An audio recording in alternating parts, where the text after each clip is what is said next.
Are you moving, nipples? This is Personal Best. This is a person called Al who's trying his best. And this is the Comeback Project. This project is all about rebuilding. But today, I'm rebuilding something else. The quality of how I tell this story. New chapter, new sound. I've upgraded my sound. Hopefully that comes across. Or I haven't quite worked out the settings yet. I've just got the new Rode Pro microphone, but enough of that. That'll be for another episode. And just like my sound on previous YouTube episodes that I've made, especially out in the hills in windy conditions, it's not great, but I'm getting clearer. I'm getting better. Every run, every rep, every step forward is closer to your goal. Just keep making those small steps. The comeback isn't loud, it's consistent. Let me show you some sweaty Als through the week to show you what I mean.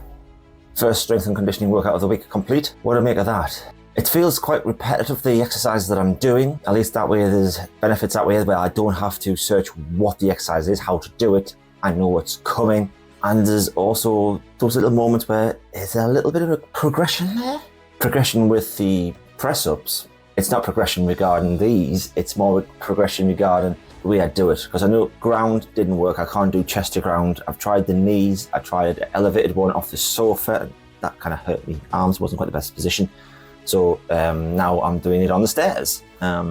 So I shouldn't slide back too far on the laminate flooring because my legs are so long they reach the wall. But that felt a much more better place to really start knuckling down on those press-ups. The side plank a couple of times now. I feel like I'm getting a little bit longer each time. So I think that's a good sign. The first time I was doing about 20 seconds, 25. Those were about 30 seconds each side.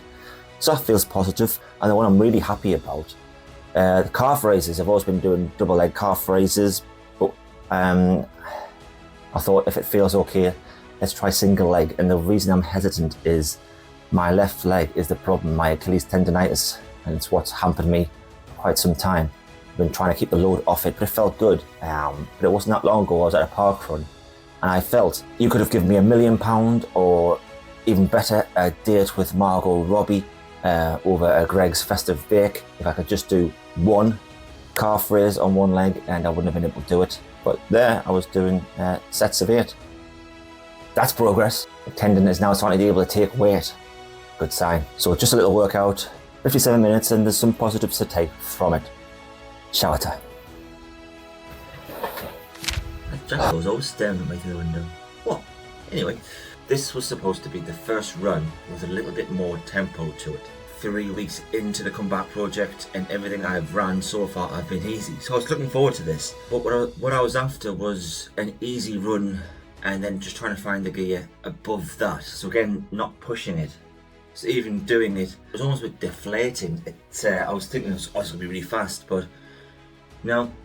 So it feels like so many workouts so far, and I haven't got anywhere near touching pace that I did week 1 on the pilot show for the benchmark run.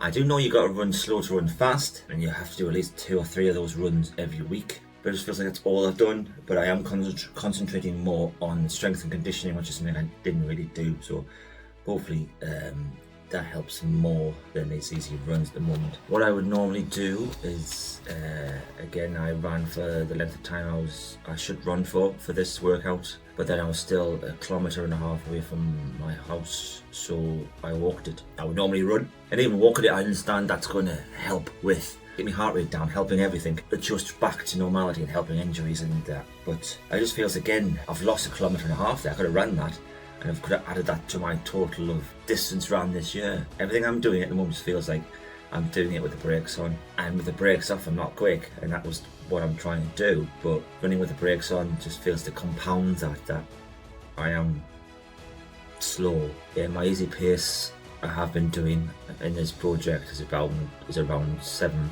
minutes 45 per kilometre. I thought to step up the gear, I might start to run just under 7 minute kilometre pace. But I didn't have the actual time data screen on my watch, so again I was running by feel. I don't know if that's a good thing or a bad thing.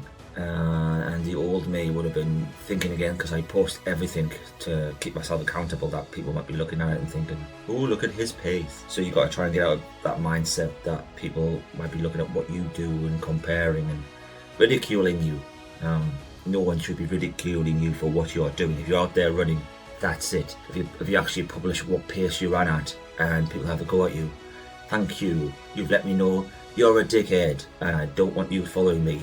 Get rid of them. So anyone who comes to you and has any issue with garden pace and comparing, just tell them to, oh, you're really fast. Why don't you run really fast that way? Because I ain't interested.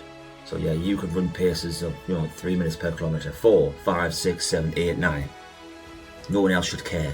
This journey is about you. Me, you, me and you. So let's just do it together. Let's not care what everybody else thinks. Let's take egos and all that off the table as well and just get out there. Run easy and then find that gear above easy. Run it that little bit, then ease back again. Hopefully that starts teaching the body that it actually can recover when it's running. Because my body doesn't know that. Because my tactics have always been run as fast as you can until the tank's empty, then hang on for dear life. So hopefully doing this, building the engine, it's teaching it that it can increase pace and then ease off. And that ease off, it can rebuild that turbo and we can go again. I think that's the theory. Shower time. Well, I sweated a lot during that workout. Surprisingly so. The mat was drenched. And I think I've got blood on my back. I don't bleed back there. My nipples aren't back there, are they? Have they moved? Are you moving, nipples? This is the first time I've done pretty much a stress position, the types that the SES use to make people talk, against the wall in a sitting position, hold as long as you can. That was a 45-second for me, but oof, that's a torture technique. And I'm doing it voluntarily. What am I doing? I do have Netflix. But the comeback project isn't going to be glamorous. It's about consistent. See, even those little workouts that don't feel worth it, you're still doing it. Every workout counts. Just keep showing up. Future me will thank me for that hour's work. At the moment, I thank myself for doing it. But yeah, future me will be thankful. There you go, future Al. You're welcome. Those split lunge things, I had to use a bit of wing action there to get myself back up. I think I'm feeling stronger. I feel like I'm getting better core strength because a lot of these exercises I'm unbalanced quite a bit. I did, especially at the beginning. Again, maybe it's in my mind, but I feel a little bit more stable doing these things. One thing I'm thinking though is I used to do a hard effort every week at a park run, say, and that wasn't good for me. But the other side of things was there was always another park run next week, and miraculously I could do better then. So I could just kid myself that, yeah, that was a one-off. Next week will be better. Well, here I feel like I see a lot of people doing park runs on social media and things like that, and doing running events. And I've kind of withdrawn from that for a moment and just concentrating on this project. And I feel a little bit, left out. And then not knowing how well things are going really, because I've never tested myself. Even those runs are very gentle.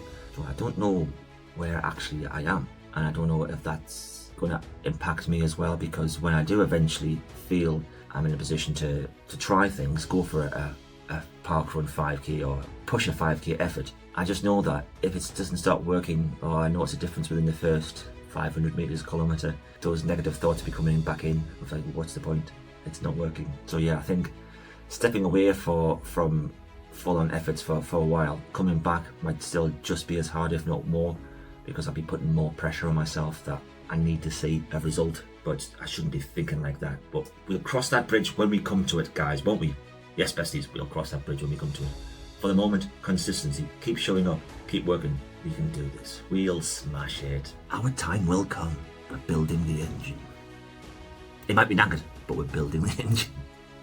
I need a mechanic. And if you're rebuilding too, you start where you are now, not where you want to be. Don't put it off. Don't wait till Monday or the new year. And a lot of people will be doing. Those gyms will be busy in January because it's December now. But no, just start. Shower time. Long run done. 80 minutes at a 3 to 4 average pace out of 10. Quite happy that in that 80 minutes at that easy pace I managed to just squeeze over the 10k distance marker, even though we don't care about distance. Yeah, legs felt strong, but I think they would do on an easy run. I was just trying to keep the mind occupied, so mine's always buzzing with creative ideas and things I can do in the future, and then possibly by the time I get home I've forgotten all of them, but yeah. So I find running a good way of quietening all that extra noise and negative thoughts out, and I can just concentrate on the future and what I want to do. And I was thinking things like this, setting these foundations to break next year's records, personal bests.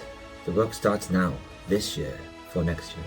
The battle isn't won on the battlefield, it's won in those days that you don't fancy going for a run, you don't want to do a workout, you haven't got the time, you don't feel motivated. That's where the battle's won. Those weeks, months, and even years before the records are felled, that's where it's done.